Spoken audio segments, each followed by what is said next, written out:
I thought it would be neat to ask you some questions, about things, so especially Brandon and Maggie could hear, about different things. And so one day, Mama and I were riding along in the car, and for some reason, maybe it was a song or whatever, but Mama said, "Yeah, I used to sing to my boyfriend."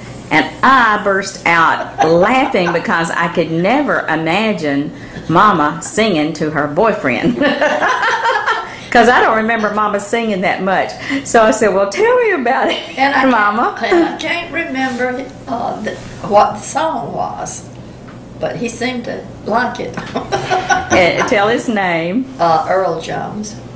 He was my first boyfriend. Well, just tell what happened with Earl and all of that. Oh, God, no. Oh, I don't know. Well, you're telling me about Earl, and y'all dated for a while, didn't you? Oh, yeah, we dated a while, and then he went in the Army. That was the beginning of World War II, and he was stationed up in New England somewhere, and we wrote back and forth to each other. Wish I'd kept some of those letters and whatever. Oh, and then you want me to follow that with it? Okay, then after, this was several years later that I had already married your granddaddy. Oh, no. Before that, you were still dating Earl. But what happened one night at a party? Oh, okay. We were at Francis and Betty Sue's, and James Lewis brought these sailors to the house, and there was your granddaddy. I can see him right now, that standing there in the front door. And I said, "Oh, Lordy." That man's short. Well, that was how he got the nickname Shorty, because James was way over 6 feet tall. Yeah. And so, anyway. You said he doesn't stand a chance. That was the end of Earl Jones. The beginning of the end for Earl. Yeah, what happened with Earl? How did you let him know that you didn't? I wrote him a letter. Nice. And did you deliver it to him in person? No, he was in the Army. That's kind of hard to do from Alabama. I think. But what did you do? You gave the letter to somebody. His sister? I thought you said you gave it to his sister. I gave his picture to her. She came. Oh, yeah. Maybe she called. Anyway, they wanted his picture that I had. The Olin Mill. Mm-hmm. That's the only thing we had back then. And so I said, okay, then I want my picture back. So she brought mine, and that's one I've got in there. Mm-hmm. I don't want a picture up on some submarine wall.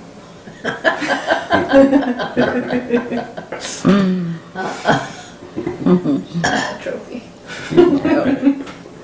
I hadn't planned to ask you about this, but we were just talking about this a while ago, that today is D-Day, and of course it's 2012 now, but what happened on D-Day you were just telling us about? Oh, yeah, okay.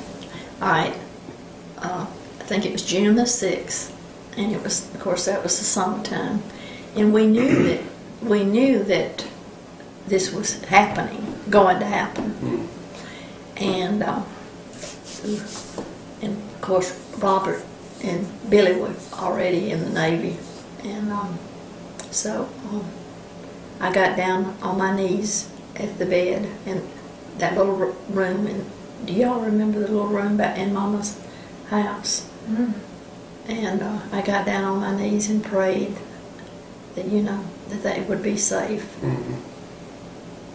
We were talking about what a scary time that was. It was. Oh, it was. And see, you just didn't get any. You didn't get any mail. And what you did get, it was censored.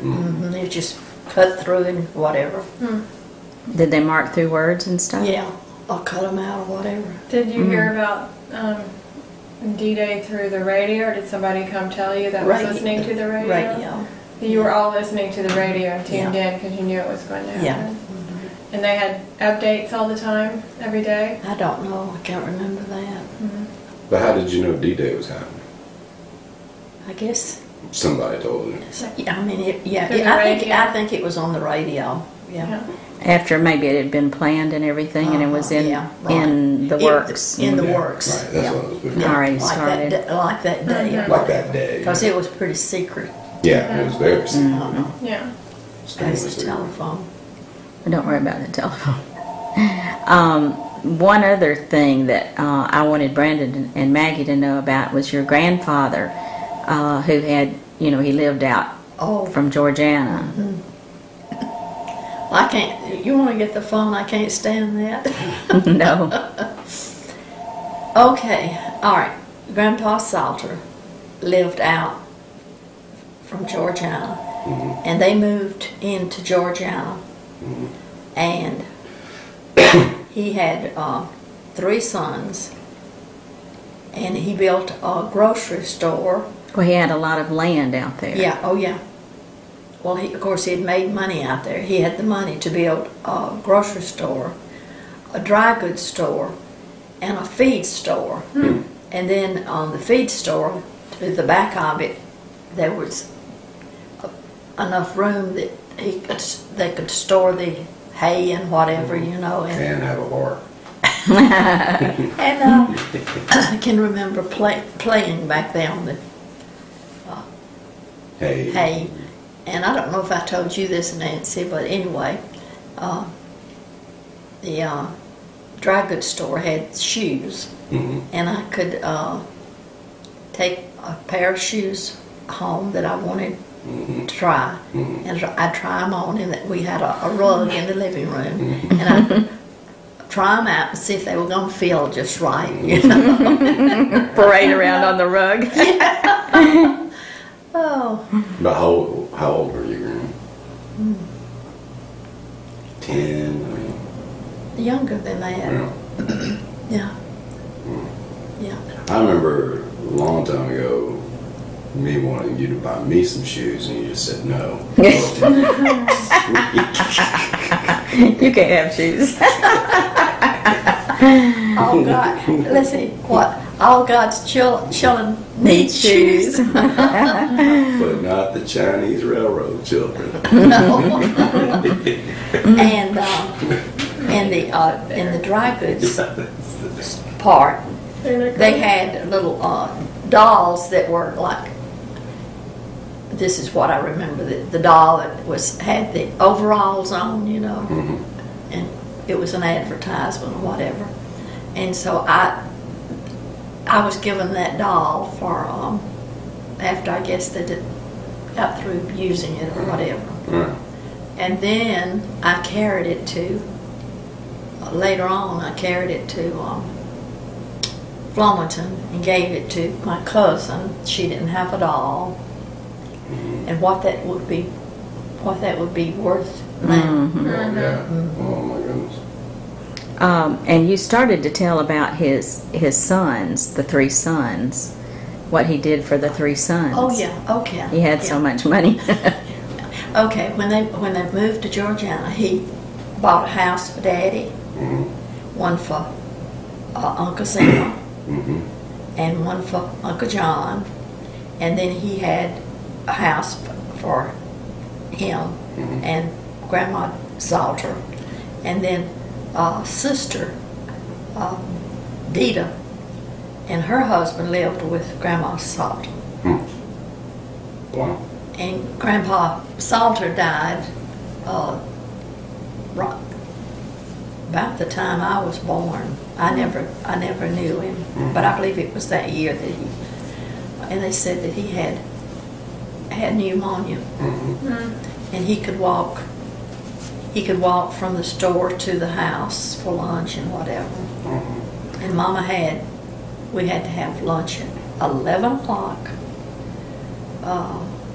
And we sat in the dining room, and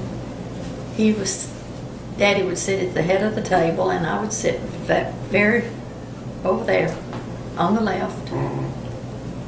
And I can remember that well, and I can remember then later on when Grandpa Dean lived with us, and we eating in the dining room, and some of his friends or relatives would come in to Georgiana to buy feed and groceries and whatever, and I can remember them sitting there at the table, having lunch. Mama had to have lunch at 11 o'clock. That was because that was his lunchtime. Now, what happened when you were at school? Did you eat in the cafeteria? Oh, no. We didn't have a cafeteria to begin with. I could walk home. At 11 o'clock. And I would sit there in the dining room, and what I had for lunch was chocolate pie and milk.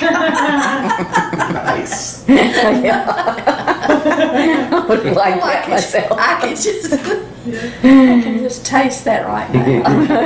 And my friend Frances said she thought Mama made the best chocolate pies. She did. And